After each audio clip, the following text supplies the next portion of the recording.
Did you understand how to apply maven install command in Eclipse and in command prompt?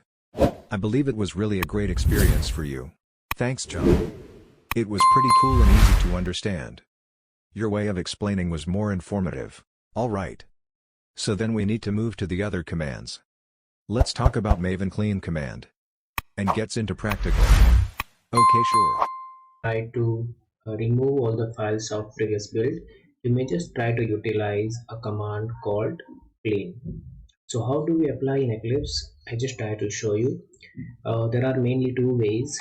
First way, we have to right click on your project or on our project, and then you have to click on run as, and you can simply see there is an option called clean maven or maven clean.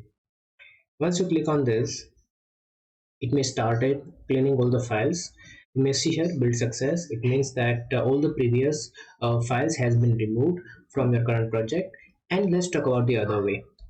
Let me right click over the same project, and you should click on run as, and you can see here there is an option called maven build, and here you can write clean. You can type clean, just try to apply it and click on run. Alright, so you can see here build success. Obviously we have cleaned all the previous build files, and now we are trying to check in command prompt. So how do we check clean command in command prompt? I would like to go to the location first, right click and go to the properties. You just have to click on this icon, and now you are getting the name of your project. Click on this, and here you can type cmd. Alright, now you are navigated to the command prompt window, and here you can type mvn clean.